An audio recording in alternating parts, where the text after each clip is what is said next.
Aréna, Magyarország egyik legtöbbet idézett rádióműsora. Várja Önt a stúdióban Bán László, a Szépművészeti Múzeum főigazgatója, a Liget Budapest projekt miniszteri biztosa. A műsor támogatója a Hold. Meghozzuk a döntést befektetéseiben. Hold.hu. Segítse Ön is munkánkat azzal, hogy feliratkozik csatornánkra. Köszöntöm az Inforádió hallgatóit, a mikrofonnál Kocsonya Zoltán, és köszöntöm az Aréna mai vendégét, Bán Lászlót, a Szépművészeti Múzeum Magyar Nemzeti Galéria főigazgatóját, a Liget Budapest projekt miniszteri biztosát.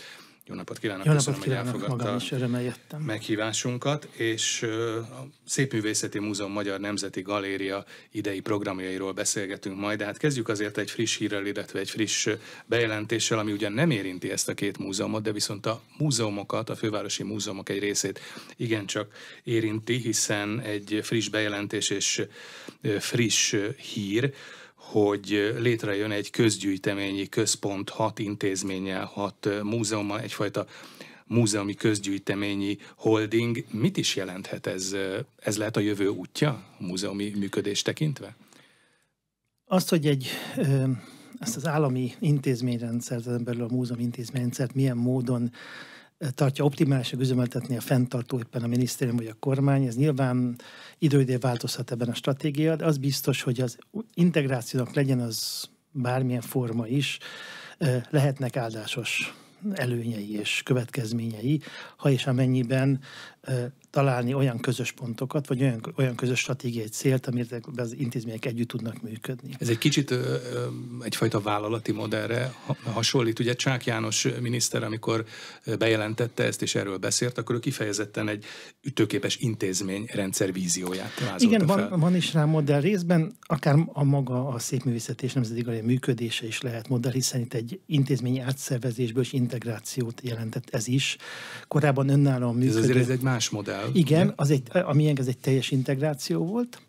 Ez egy más típusú integráció, ez valóban egy holding-szerű működés jelent, talán a leginkább a Hunren kutatói hálózathoz hasonlítható, ahol az egyes intézmények belül tagintézmények megtartják az önállóságukat, tehát önálló jogi személyként tovább működnek, de van egy erőteljes központ, ez most ez a közgyűjteményi központ, Széchenyi Ferenc lesz talán névadó atya joggal és okkal, hiszen az ebben majd együtt működő, egy stratégia szerint működő intézményeket, valamikor a két legfontosabbat, ugye a Nemzeti Múzeumot és az Országos Széchenyi-könyvtárt ő alapította meg egy intézményként, aztán lassan a Nemzeti Múzeumból váltak ki ezek a későbbi intézményeknek a többsége is. Szóval magyarán van egy történeti előkép, de az igazán fontos az, és ebben azt gondolom nagyon, nagyon meggyőző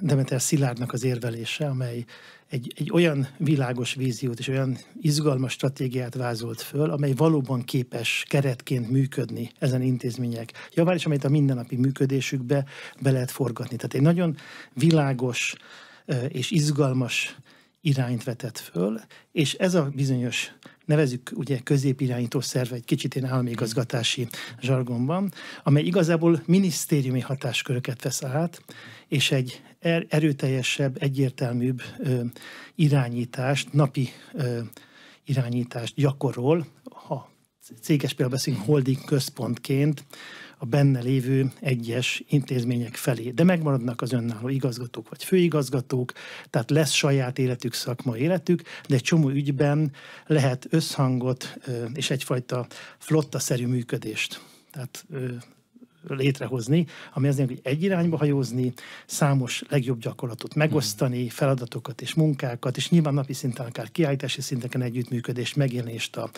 kiállítótérben és a világhálón, ez már mind-mind felsejlik abban, amit Demeter Szilárd irányként vázolt, és amit ekképpen a miniszter úr elfogadott, és nyilván nem csak a miniszter, hiszen kormány is kell hozzá, több olyan jogszabályi változásra is szükség van, akár törvényi, akár kormányzati szinten, amelyik létrehozza ezt a szerkezetet, de aztán persze a végső soron az a lényeg, az elkövetkező években ez a kötelékben repülés, ennek be kell tudni bizonyítania, hogy az a potenciál, ami benne van, ez valóban végrehajtódik, megvalósul, mert akkor vissza fogja igazolni a kezdeti elvek a helyes, nem a elvek helyesek, csak ez a gyakorlatban is megvalósítható, mert minden remény megvan. Nyilván, hogy a háttérben az a szándék is tetten érhető, hogy meglévő párhuzamosságokat fel lehessen számolni, és ugye ön is utalt arra, hogy az összehangolt működésen lehet a hangsúly elsősorban, de azért, hogyha megnézzük ezt a 6 intézményt, ami most ebbe a holdingba szerveződik, ott azért mondjuk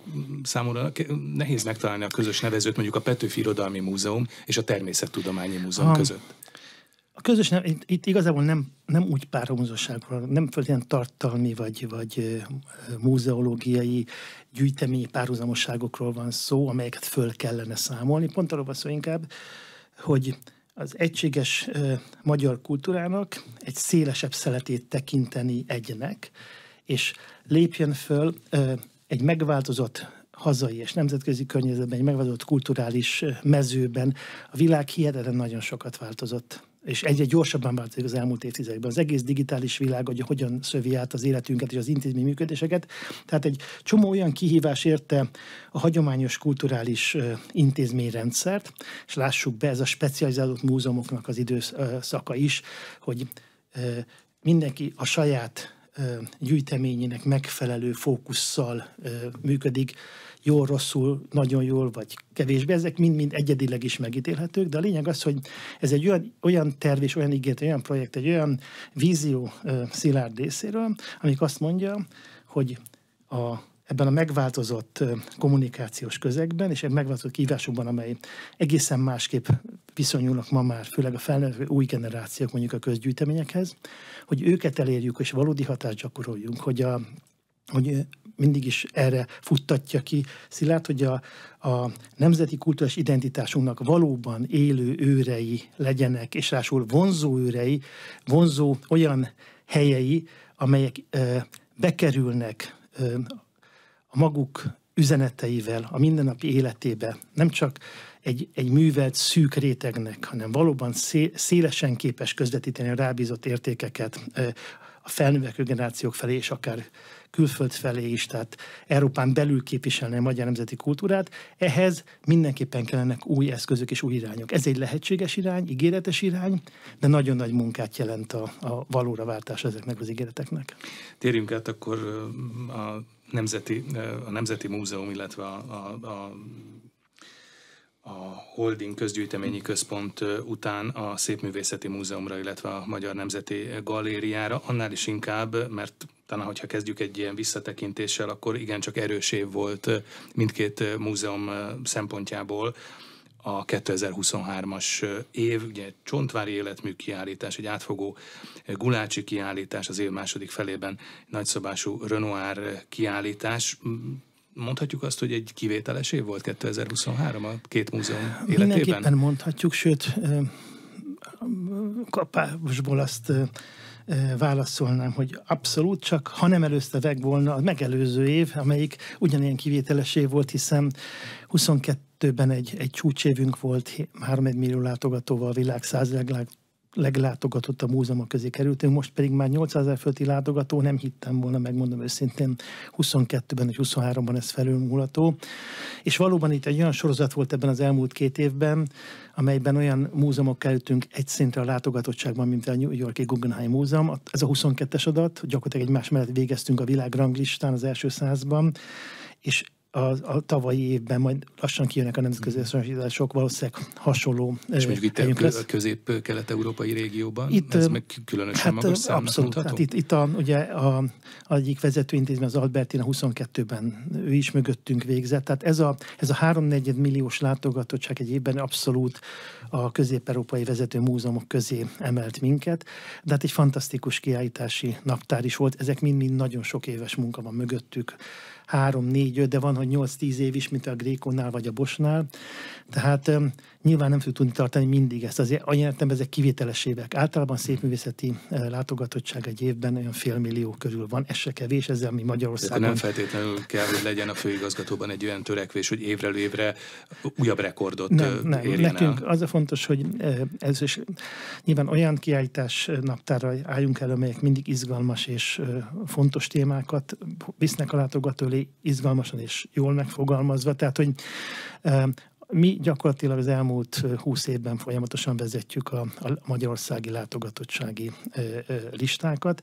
Tehát ez egy értelmes cél, hogy maradjunk mindig az képesek legyünk, és ez nagyon fontos, hogy megújulóan kell ezt megtenni.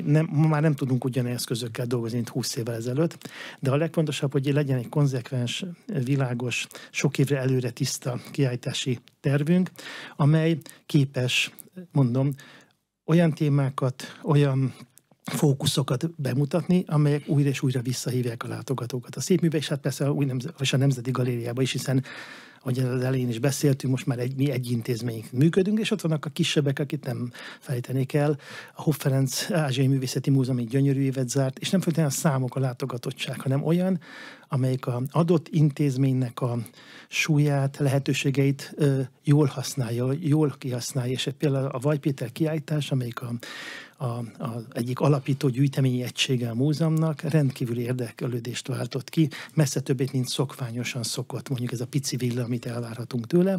Tehát magyarán egyre több oldalúan, a saját gyűjteményünkre alapozva, a nemzetközi együttműködés alapozva tudjunk mindig vonzó cél maradni a kultúrát, a múzeumot szerető embereknek, és az talán fontos is lehet, hogy ne csak a hazai szintéren, hanem a mi dolgunk az, hogy el tudjuk vinni időről időre a ránk bízott kulturális szeletnek, itt most ugye a magyar képzőművészetnek a remelkedéséről van szó, és a gyűjteményként ebben persze fantasztikus európai anyag is van Szépműben, tehát magyarul a nálunk lévő kulturális kincset a világnak is méltón bemutatni, és ebben nyilván kiemelt a nemzeti kulturális javaink, és fordítva is igaz, az egyetemes kultúra kiemelkedő értékeit hozzuk el Magyarországra. Ez egy olyan zászlóshajónak, és ez minden kulturális szakágazatban van ilyen, mondhatnám, nemzeti filharmonikusok, opera, nemzeti színház, és mindegyik ezt teszi is, nem is lehet másképp.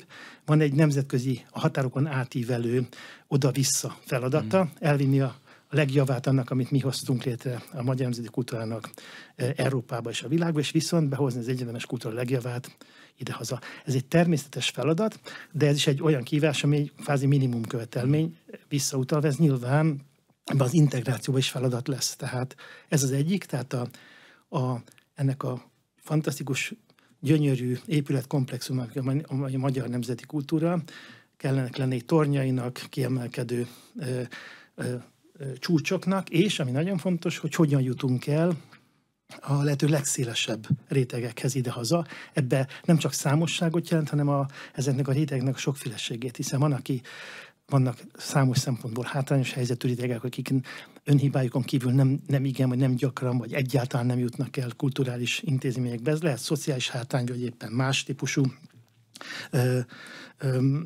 handicap. Ezeket nekünk abszolút aktívan kell, proaktívan kell keresni ezeket a rétegeket, hogy őnek is áthathassuk azoknak a javaknak az üzenetét és értékét, amik rák vannak bízva. Szóval magyar egy nagyon komplex feladat, amely az alapzattól egészen a csúcsokig terjed, és mi igyekszünk a kiállítási programunkban, ez folyamatosan kisebb és nagyobb kiállításokkal célzott, bizonyos tematikus tárlatokkal ezt egy folyamatban végig bemutatni, és remélem, hogy a jövő naptárunk is ezt bizonyítja majd. Majd az ez év most már jövő év, az most már az év. Beszélünk majd a 2024-es kiállítási naptárról is, de a kiállítási programok tervezésekor azért óhatatlanul mindig kellenek úgymond húzó nevek. Hát azért, ha megnézzük, akkor ugye 2022-ben volt El Greco, Bosch, a tavalyi évben már utaltunk erre, ugye Renoir, Csontvári, tehát mindig azért kell, hogy legyen egy-egy olyan emblematikus alkotó, aki nagy közönség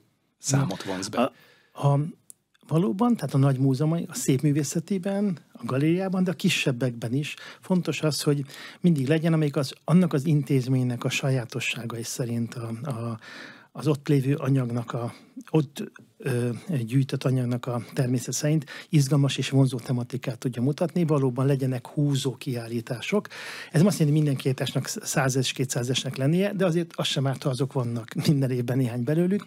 Tehát nekünk a naptárunk előre gondolkodunk, igen, van egy ilyen feladat, és tesszük is, hogy hogyan, melyek azok a nagy nevek, azok az izgalmas csomópontok a művészet történetben, akár a hazaiban vagy a nemzetköziben, amelyeket mondjuk az elmúlt 15 évben nem mutattunk be sem más, vagy éppen mondjuk eltelt 20-30 év, és érdemes újra elővenni, a színjei kiállításunknál volt, érdemes újra fogalmazni és gondolni, és ebből valóban kialakul egyfajta főgerinc a kiállítási naptárnak. Tehát ugye most beszélünk 24-ről, de hát ugye a mi naptárunkban, meg a mi agendánkban már dolgozunk, ugye 25-ös, 26-os, sőt 27-es kiállításokkal is a tervekben, hiszen hogy ezek megvalósuljanak majd akkor, évek előtte kell hát nyilván partnerintézményekkel, múzeumokkal fel kell venni a kapcsolatot, tárgyalni kell arról, és hogy minél inkább nem saját anyagra, vagy éppen nem hazai anyagra építünk, amelyek egyszerűbbek nyilván, abban a pillanatban, hogy átlépünk a határokon túl,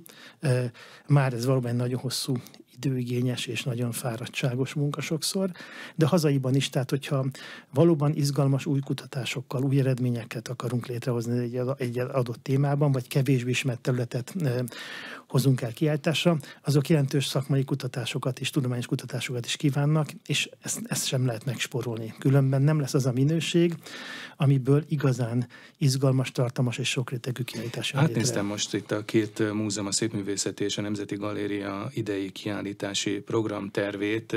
Jól sejtem azt, hogy talán ez a nagyobb érdeklődésre számot tartó kiállítás, az mondjuk a Munkácsi kiállítás lehet?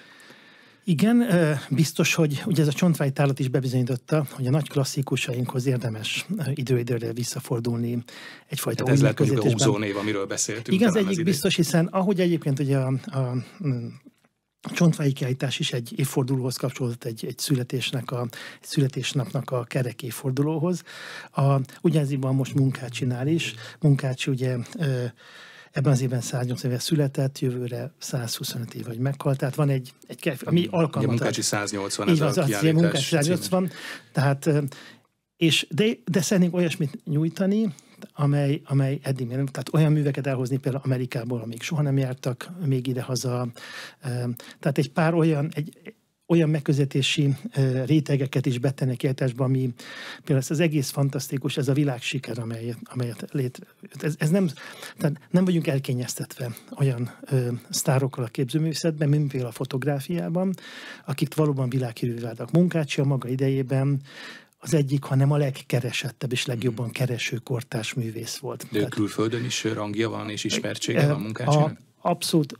Ugye történeti időkről is beszélünk. A 19. században azért lehetett a legkeresebb művész, meg a legjobban kereső, mert ilyen rangja volt. Tehát ő valóban világhírű művészé vált. De ennek mi volt a titka? Például milyen galériás rendszer, kik azok a személyek, akik ebben segítettek felépíteni a Munkácsi brandet, a Munkácsi kultuszt, amitől ő gyakorlatilag már rendelték tőle a művek. Amerikában az egyik legkeresettebb művészé vált, nem véletlen, amit mondok, hogy számos műve eleve oda készült, és soha nem is járt Magyarországon, tehát nem innen került ki.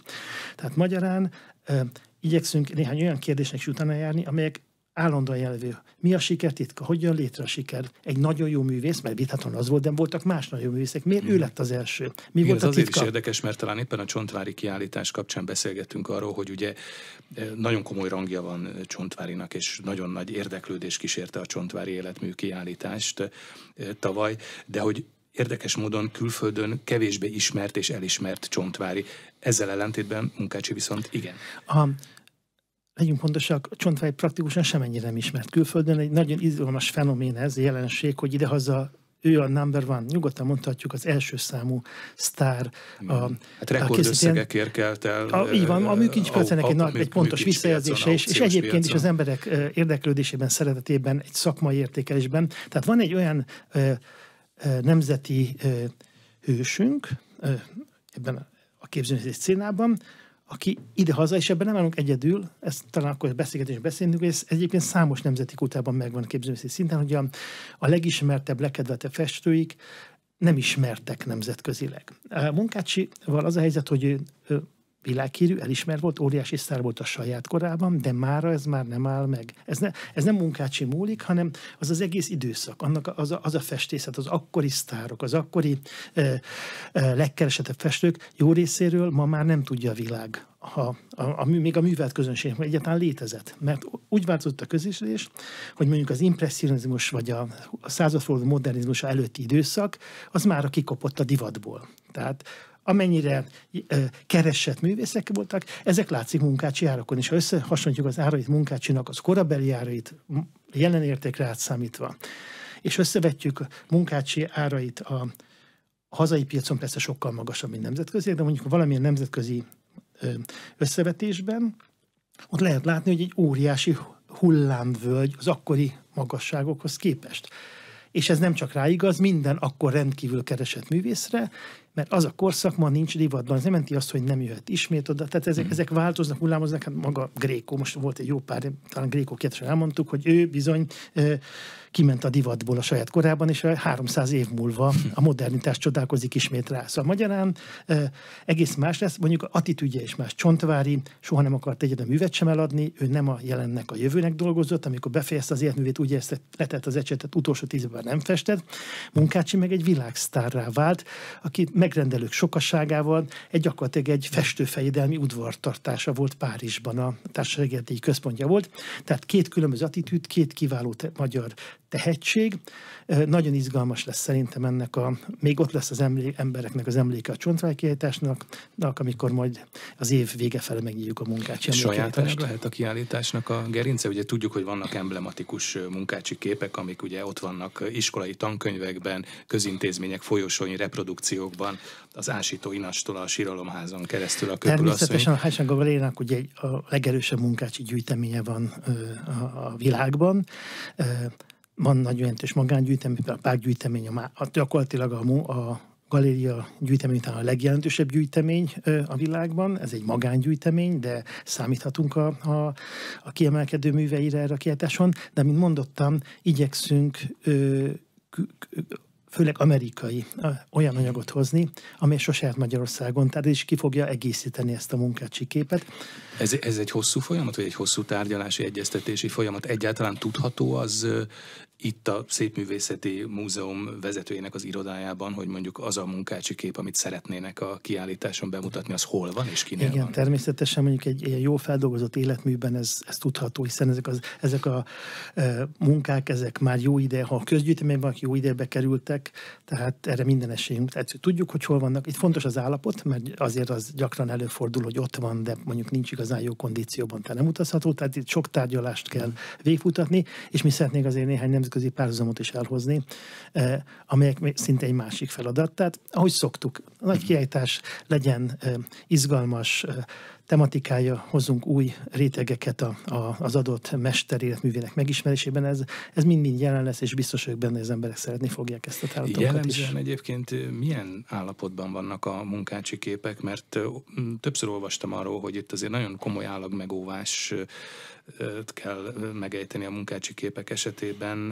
A festmények sötétedésének a problematikája az hosszú évek óta ott van, és talán ez elsősorban a Munkácsi anyag használatára, vagy a festék használatára, különösen a korai képeinek a festék használatára vezethető vissza. Szóval mi a helyzet ezen a téren? Igen, itt azt kell mondani, hogy köztudott, itt van egy jelentős probléma, de nem csak ez, itt van a fatáblára festés, mert ő ezt a hagyományos, akkor 19. században már alapvetően vászonra festett idő, sokszor festett fára is, amely szintén egy állapotbeli problémát jelent. Ezeket nagyon sok technikai próbálkozás volt, hogyan lehet lassítani, és esetleg visszafordítani ezeket a folyamatokat. Nem mondom, hogy tökéletes megoldások vannak, de nyilván az adott helyzet és állapot szerint fogunk tudni kiállítani majd műveket. Ez is egy kérdés lesz, ez egy folyamatos kérdés lesz egyébként a Munkácsi életmű kapcsán, nyilván a művek állapota.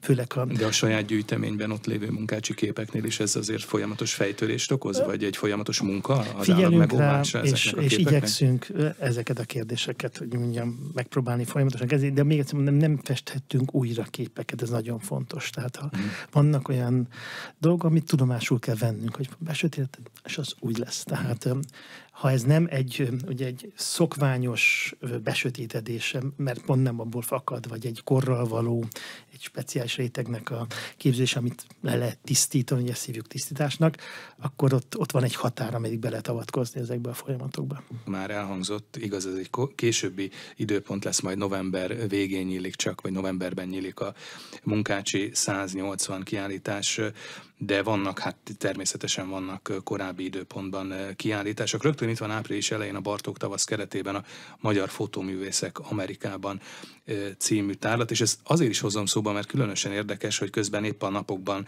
nyílt meg a Városligeti Millennium Házában a Magyar Fotográfiai Múzeum gyűjteményéből Mélység-élesség tárlat, szintén Amerikában dolgozó magyar fotóművészek alkotásaiból. Mondhatjuk, hogy ez most egy kicsit egy ilyen párhuzamos tematika szerint szerveződik, mint egy, zárójelbe teszem hozzá, mint egy előkészítve a Fotóművészeti Múzeum jövő évre tervezett megnyitását. Igen, ez egy abszolút tudatos háromszög tulajdonképpen, most időben is értve ezt a háromszöget. A Szépművészeti Múzeumnak és személyesen nekem is nagyon régi törekvésem, hogy a fotóművészetet hozzuk abba valós nemes helyzetbe, intézményileg is, amiben egyébként adott. Ha végig gondoljuk, hogy mely művészeti águnknak van igazán világsikerű, nem egy-kettő, hanem számos szereplője, tradicionálisan, igazából a zeneművészet és a fotó. Az egész Liget projekt egyik indító gondolata az volt, hogy bármilyen furcsa, de pont ennek a két művészeti kiemelkedő águnknak nincs megfelelő múzeumi reprezentációja. Egy kicsit mostoha volt eddig a fotóművészet? A múzeumi világban van mindennek, tehát nem akarom sorolni, van vagy 800 múzeális intézmény az országban. Ennek a két rendkívül sikeres művészeti águnknak nem, vagy nagyon pici, volt egy pici múzeum ugye Kecskeméten, 150 négyzetméteres kiállítótérrel, az egész nem volt 300 négyzetméter. A fotónak meg volt pár kiállított, vagy a zenének pedig volt pár kiállítótere fönt a Zenetudományi Intézetben, a Várban. Tehát egy furcsa anomáliát, és a Zeneháza ezt orvosolta, ebből a pici nem létező átfogó zenetörténeti kiállításból sikerült a Zeneházában a világ legjobb, ezt nyugodtan állíthatom mindenféle túlzás nélkül, 1000 visszajelzés szakmai van, ez ma a világ legjobb zenetörténeti kiállítás, amit láthatnak a látogatók, aki volt már visszaigazolhatja talán, aki de azt pedig biztatom, hogy menjen el, nézze meg az állandó kiállítást, valóban rendkívüli egyedi élmény nyújt minden korosztálynak, hozzáértőnek, laikusnak, tehát ezt talán nem kell elmondom, de örömmel mondom el mindig. És a másik régi cél volt a fotó, ami 140 éve fogalmazott meg először, hogy kellene a fotográfia, a magyar fotográfiának egy önálló múzeum. Ez mindig elhalasztódott. Miközben, ha összevetjük, hogy 140 évvel ezelőtthöz képest hány zseniális fotográfusunk született, működött szerte a világban, idehaza és külföldön, ez egyre inkább égető kérdés volt. Hál' Istennek egy pici magánalapítványi kezdeményezés, mert a rendszerváltás környékén ez a Nemzeti Fotóművészeti Kincs egy magánalapítvány. A Magyar Fotográfiai Múzeum az nem közintézmény, a funkcióját tekintve igenis céljai, de facto jogilag ez egy magánalapítványnak a privát intézménye, és én nagyon régóta azt gondoltam, hogy ezt közvagyonná kell tenni, és olyan méltó intézményt kell létrehozni, valóban egy Nemzeti Fotóművészeti Múzeumot. A zöld utat kapott néhány éve ez az idea, hogy ez ráadásul jön létre a Szépművészeti Múzeum tagintézményeként. Nekünk jó pár évezet elkezdtük, behoztuk a fotográfiát eleve a Szépművészeti Múzeum falai közé. Nagyon érdekes, visszautódjuk a dokumentumokat. 60-70 évvel ezelőtt a Magyar Nemzeti Galéria tudós művészettörténészek azt mondták, hogy a fotográfia az nem a Nemzeti Galériában való, az nem képzőművészet, az egy más, nem akarnak fotókiállítás, főleg nem gyűjteményi együttlétet a fotóval.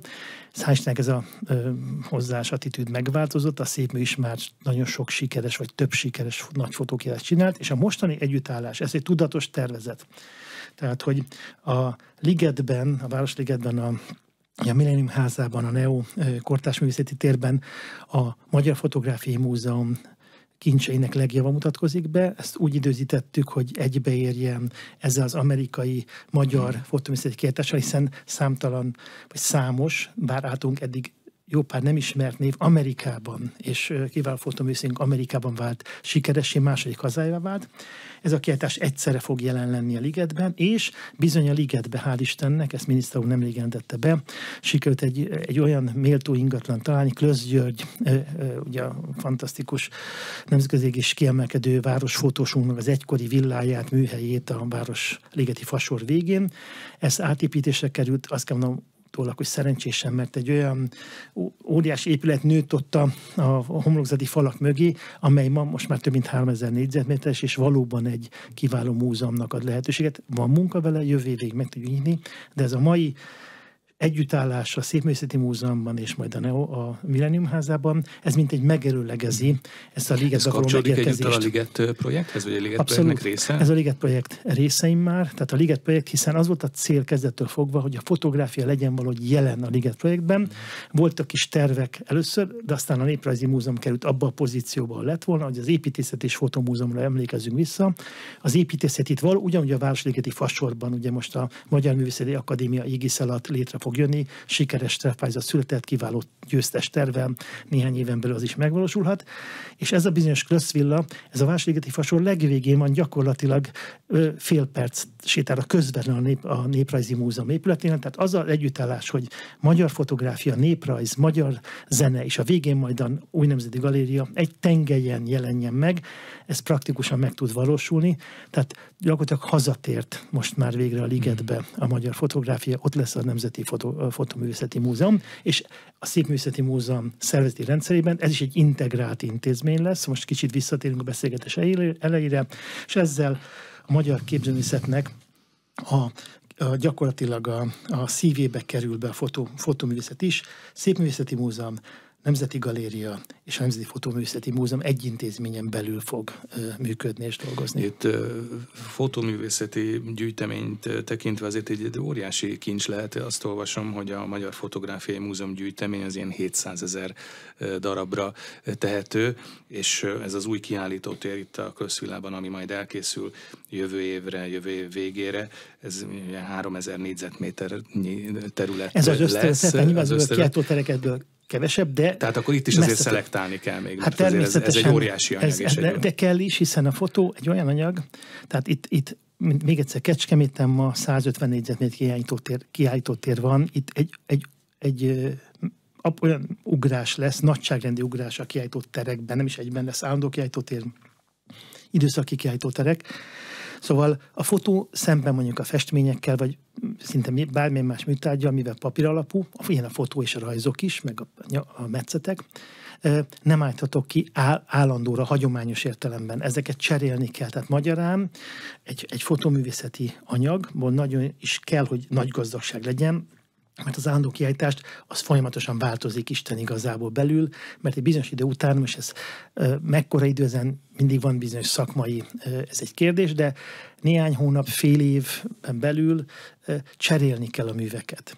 Tehát nagyon is kell, hogy legyen nagyon gazdag gyűjtemény, ha akarunk egy állandó kiállítást a magyar fotoművészet legjavából, és ez hál' Istennek nem csak majd ebben a múzeumban, hanem akár Magyarországon, más kiállítóhelyeken, de főként nemzetközi megjelenésünket is biztosítja ez a nagyon gazdag anyag. Válogassunk még a Szépművészeti Múzeum, illetve a Nemzeti Galéria idei kiállítási programjaiból. Ugye itt van a Szépművészeti Múzeumban rögtön a ősszel nyíló kiállítás, amit én itt kiválasztottam, csak így, hogy talán erről érdemes részletesebben beszélni, a Mezopotámia, ami a civilizáció bölcsőjét, az ókori Mezopotámia örökségét hivatott majd bemutatni. Mondhatjuk, hogy ez is azért egy hiánypótló tárlat, vagy hiánypótló kiállítás, hiszen ha jól emlékszem, Magyarországon nem nagyon volt ehhez hasonló. Nem volt ilyen. A világ kultúrkincse, belétve persze a magyar kultúrkincset is, azt jelenti, hogy ez egy kimeríthetetlen. Persze igyekszünk minél több fejezetet, időszakot bemutatni, mestert, és így tovább, de ritkábban teszünk kirándulást a régészeti kiállítások irányába, hiszen ez egy úgy, ilyesmi az inkák voltak például, meg igazából az egyiptomi kiállításaink is ilyen típusúak, amikor egy régi korszakba megyünk el, és egy British Múzeum típusú kiállítás, még egyszer mondom, régészeti gevest hozunk el a közönség, vagy alkotunk meg. Nagyon nagy siker volt ugye az inkák, és akkor megérkeztek az inkák, volt a címe a kiállításnak, és azt gondolom, ez a mezopotámiai kiállítás is nagyon izgalmas lesz, nagyon, nagyon komoly anyag, a Louvre kölcsönzött, a Bécsi Kunsthistorisches Múzeum, tehát itt a pontos fókusz az időszámításunk egy első évezred közép, az asszír birodalom időszaka, ez bizony nem véletlen ugye Bábellel, Babilonnal kapcsolódik össze, ugye ez az időszak, amikor amiről a Biblia is beszél, tehát ez a zsidók fogsága, hogy amikor elhurcolják őket Mezopotámiába, ugye ez a babiloni fogság, tehát magyarán a közös európai kultúrkincsünk legmélyén ott van erről számos tudás, tehát rendkívül izgalmas régészeti anyagot fogunk tudni kimutatni, nagyon látványosakat is, hogy a berlini Istárkapu talán ismert, az a gyönyörű, színes, mázastéglás, különös, mítikus állatokkal, oroszlánok, szárnyas griffek, meghatározhatatlan összetételű, különleges csodalények, ezekből is jó pár itt lesz, tehát egy nagyon látványos, nagyon izgalmas, és azt gondolom, hogy az európai kulturális örökségnek számos gyökerét bemutató és feltáró tárlat lesz. Azt olvastam egyébként a kiállítási tervben, hogy olyan műtárgyakkal is találkozhatnak majd a látogatók, vagy az érdeklődők, amiket korábban még sosem adtak kölcsön. Akkor itt is azért gondolom, hogy voltak nehezebb tárgyalási fordulók. Ugye említette a párizsi Louvre és a bécsi Kunsthistorische Múzeumot, akiktől most ugye kölcsönzünk ehhez a kiállításhoz. Igen, ezek nagyon kívánatos, mondtam, és izgalmas tárgyak, de hát gyakorlatilag szinte minden nagy kiállításunknál az van, hogy azért megcélzunk olyan tárgyakat, műtárgy együtteseket, amelyeket nem ritkán adnak kölcsön. Ez szóval nem lehetetlen feladat, ez már sokszor megugortuk, gondolj csak a Bosch kiállításra, amely tényleg az elmúlt 50 évben 3 olyan kiállítás volt, a miénket is beleért, ami ilyen léptékben tudott saját kezű Bosch műveket felvonultatni. Ez sok éves előkészület, nagyon fontos a kurátori koncepcióprogram, annak a hitelessége, és a múzeum hitelessége is. Hál' Istennek egy olyan... És adom a személyes kapcsolatok is. Igen, ez természetesen ott van mögött. Tehát megvan a személyes kapcsolat, megvan az intézmény hitelessége, az eddig bemutatott kiállításoknak az érvényessége, mert ezek azért a szakma ismeri Európában. Ennek van egy olyan időbeli gyakorlatilag dokumentáltsága, megvannak az emlékeikben a személyes együttműködés, hogyan működött, olajozottan vagy sem, milyen eredmény jött létre. Ezek hál' Istennek mind-mind mellettünk szólnak egy új kiállításnál. Így tudunk folyamatosan építkezni. Ezt valamikor 20 évvel ezelőtt elkezdtük, és azt kell mondanom, már Európában és Amerikában is számos nagy múzeum egy gyakorlatilag bevett jó partnernek számít, és messze gyakorlatilag a mi lehetőségünkön túl tudunk nyúlni. A mi gyűjteményeink, mondjuk a Louvre-hoz, a Kunsthistorische, ezt sorolnám tovább, akik rendszeres kölcsönadók, nem tudnánk egy az egybe nyújtani érte valamit. Ebben valóban kell az intézményi hitelesség, és azok a kurátori, akár intézményvezetői kapcsolatok, amelyek tulajdonképpen egy kicsit felülírják a valós lehetőségeinket, de mindig meg kell ugrani. Minden kiállításnak olyannak kell lenni, úgy mennek haza a vendégkurírok, akik hozzák a műtárgyakat, hogy ez egy nagyszerű kiállítás volt. A Renoir esetében azt mondta a Musée d'Orsay-nek a gyűjtemény igazgató, hogy életében még ilyen szép Renoir kiállítást nem látott. Ez nagyon hízelgő nekünk, de ami legfontosabb, hogy ez olyan tőkét jelent a jövőre nézve, hogy Budapestnek, a szépművészetnek érdemes kölcsönadni, mert valami nagyszerű dolog fog születni. De hogy ebben a kölcsönzésben azért nyilvánulhatatlanul ott van a kölcsönösség is, tehát majd tőlünk, pontosabban a Szépművészeti Múzeumtól vagy a Nemzeti Galériától is esetleg kérnek valamit. Tehát kell, hogy legyen csere alap, és ott ugye többször szóba hoztuk már a tavalyi nagy sikerű Renoir kiállítást, ott volt ugye a Fekvő női akt 3 változata közül az egyik a szépművészeti tulajdonában van.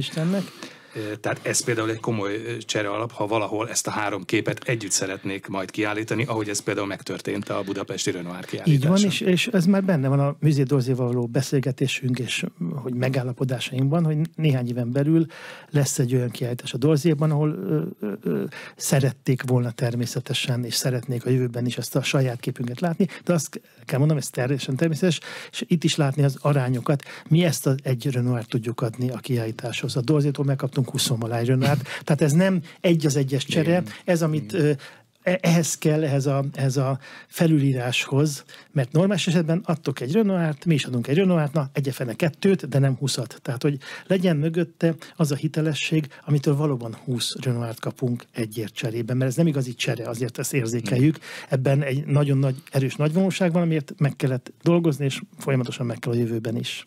Szóba került már az imént a Fotóművészeti Múzeum, amely reményeink szerint 2025 végére megnyílhat a Városligeti Klösz villában, illetve utalt az imént arra, hogy ennek közelében, ugye ott a Városligeti Fasornál, a Walter Rózsi villa szomszédságában épül fel majd a tervek szerint az építészeti múzeum. Hát ezek ugye nyilván ez különösen nem a Liget projekt része már az építészeti múzeum, de azért mégis így együtt egy szerves egységet alkothat. Pontosan, gyakorlatilag ezt a Magyar Művészeti Akadémia nyilván felelős vezetés pontosan látják, érzik, tudják, hogy egy olyan kulturális tengely épül ki, gyakorlatilag nyúlik ki a Liget projektből a Fasoron keresztül, amelyek természetesen részei lesznek. Tehát ez nem is kérdés. Tehát ez egymást erősítő szinergiákat hoz létre. A maga fotoművészeti, az tényleg fotoművészeti múzeum a Klösz Villával az abszolút a közvetlen szomszédságban lesz, de természetesen egy ilyen típusú séta pár perccel hosszabb ugyan, de el fog vezetni az építészeti múzeumhoz is. Tehát így valóban az eredeti ötlet, hogy legyen egy besétálható távolságon belül számos a magyar kultúra, vagy akár az egyetemes kultúra kincseit bemutató tárlatok, intézmények, múzeumok, az most már úgy néz ki, hogy megvalósul. Ebből még valóban az új nemzeti galéria a legvégén, mindegy zárókőnek ez még hiányzik, de reményénk szerint 25-ben talán elkezdhetjük azért annak a megépítését is. Azért beszéljünk egy kicsit még erről, mert ugye ez rendre mindig szóba kerül, amikor beszélgetünk itt ugyanebben a műsorban, és hát most különösen aktuális ugye új létesítmények, múzeumok és a Liget projekt, az új nemzeti galériára szokott ugye kifutni a beszélgetés. Készek a kiviteli tervek, megvan az érvényes építési engedély, de hát a jelek szerint azért továbbra is ugye egyelőre csak terv van, tehát a munkagépek még nem álltak fel. Így van. Hát ennek van egy egyszerű, de szomorú és nagyon konstans egyelőre oka. Ez az orosz-ukrán háborúból fakadó gazdasági nehézségek, problémák, amely rengeteg országot sújtanak minket elég erőteljesen, és ez azt jelenti, hogy az állami költségvetés kénytelen sokkal takarékosabban működni. Csak az energia megnövekedett költségek több milliárd eurós nagyságrendet tesznek ki, tehát a megnövekedett hitelterek sorolhatnám tovább, ezek viszonylag közismertek, nem is az én dolgom, de hát a tény maga tény, hogy nyilvánvaló főleg itt az új induló tervezett beruházások azok, ahol a legegyszerűbb megtalálni. És most ezt még nem tudjuk elindítani, és ez nem csak a galériát, új galériát sújtja, közismert, hogy egy nagy állami beruházási listát, mikor Lázár miniszter úrék áttekintettek, számos tételt kénytelenek voltak törölni. Mi nem, természetesen nem a töröltek közé kerültünk, de van egy elég jelentős rész, amelyik a halasztottban? A halasztottban, így van, pontosan. Tehát amelyik ott van, napirenden van, ott van, hogy ezt majd meg kell valósítani, és ha belegondolunk, csak a kultúra területén... Akkor a szándék az továbbra is határozottan abszolút fönnáll, de természetesen, hogy a kultúra területén önmagában is természetesen nem csak azt kell finanszírozni az állami költségvetésnek, már csak beruházási oldalon sem. Egy óriási, hogy mondjam, egymással akár versengőnek is mondható, és valóban a költségvetési forrásokért valamilyen verseny folyik. Egyre többen sorakoznak a rajtvonalnál. Tehát itt van egy csomó olyan, ebben az egészen fantasztikus 10 évben, ami volt ugye a 2010-es évek, ott ebben a prospektusban újabb és újabb projektek jelentkeztettek, indulhattak el, zajlottak egymás mellett, annélkül, hogy zavarta volna egyik a másikát, vagy olyan betétását valami elveszi a pénzt tőle. Itt a helyzet az, hogy egy nagyon erős versenyre számíthatunk, hiszen a startvonalnál melegítő szereplők, mert egyre újabb és újabb szereplők jelennek, hiszen az élet nem áll meg, újabb és ötletek, újabb és újabb tervek születnek. Tehát ott azért 25 magasságában, 25-26-ban, mikor reményénk szerint mégiscsak lesz egyfajta konszolidáltabb helyzetben a központi költségvetés, akkor azért lesz egy jelentős verseny. Jó, de kiindul el elsőre, másodjára, harmadjára, és így tovább. Nincs egyébként jó helye a Nemzeti Galériának a jelenlegi helyén, a budai várban, vagy egyáltalán koncepcióját tekintve ebben a múzeumi negyedben lenne szervesen a helye? Több ok is. Egyfelől a galéria jelenlegi épülete fönt az egy 70-es, 60-as évek végének, 70-es évének a technikájával, technológiájával épült, és ami nagyon fontos, nem múzeumnak épült épület, ez egy királyi palota volt. Egy világos koncepció szól mellett a királyi palotát, amelyet a háború elpusztított, és utána ez az átalakítás még a megmaradt részeket is eltüntette, azt lépésről lépésre rekonstruálni kell, nagyszerű tervek születtek, érvényes tervek, tehát hitelesen lehet ezt a rekonstrukciót megcsinálni, sok évbe telik, de egy látogatható palotamúzeum lesz. Sokszor elmondtam, de megerősítem, nem kormányzati épület, nem hivatali épület, nem a nemzeti reprezentációnak természetesen része lesz, de látogatható palota múzeumként. Tehát magyarán ez Európa egyik legpompásabb királyi palotája volt, későn épült, ugye a 20. század legelején készült el. Gyakorlatilag egyszerre a parlamenten mind a kettő ugye egyik volt a magyar demokráciája, a másik pedig a császár és királyi felségé, hiszen egy monarchiában éltünk, és Magyarország ezzel is megmutatta, hogy a világ egyik legnagyszerűbb és legnagyobb, legpompásabb parlamentépületét megépített, és mellette megépítette egy több mint 3-szor akkora királyi palotát, mint korábban volt, mert ez már kicsinek bizonyult. És még felépült Budapest, és az országos sorolhatnám tovább, mi minden történt az alatt a néhány évtized alatt a monarchiában. Szóval magyarán a palota egy teljesen érvényes és jól működés láthatóan tehát érvényes tervként a palota rekonstrukcióban, tehát ez önmagában azt jelenti, hogy onnét bizonyos határidőn belül el kell jönni a galériának, de ez mehetne akárhova, de a Liget projektben az a terv, ami létrejött a Szánának, a japán Pritzker-díjas építészirodának egy remek műve, a legjobb az összes tervei közül.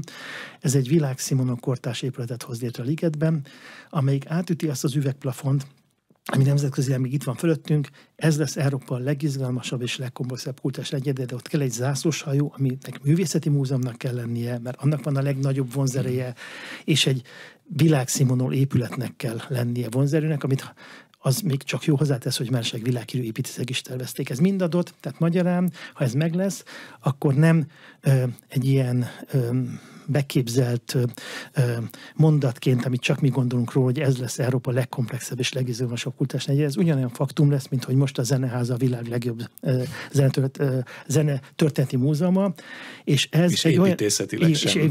Építészeti, hát az mindenestül. Tehát a kiállításként és építészeti megnyert mindent. A 2020-as évek elejének ez a legjobb épülete nemzetközileg. Ez nehéz elhinnünk, meg gyakran hallunk ilyen mondásokat, hogy valami világhírű, és ez a Magyarországon világhírű kategória, de ez nem az, ez valóban az, és számos díjjal elismert. Tehát ha tekintünk erre, hogy a Liget projekt hogyan lesz képes évtizedekre, mert ha egyszer ez létrejön, akkor ezt évtizedekig nem fogják utánuk csinálni senki Európában. Ez egy több évtizedes projekt volt, 2 évtized mire véglegesen elkészül, a legeleti tervektől. Nincs ilyen folyamatban Európában, és egyhamar nem is lesz. Tehát ezt az elért hírnevet, rangot, vonzerőt évtizedekig meg tudjuk őrizni, de ehhez kell az új nemzeti galéria, hogy ez az üvegplafont áttörjük. Budapestnek ez a plusz vonzerő is kell, meg Magyarországnak, mert Budapest egy fantasztikus város. Tudjuk, hogyha valaki jön külföldről, és először van itt, ezt nem gondolta volna, mert nem tudjuk elmesélni. Egyedi vonzerők kellenek hozzá pluszba, hogy miért jöjjön ide. Ha már itt van, már meg van nyerve a meccs.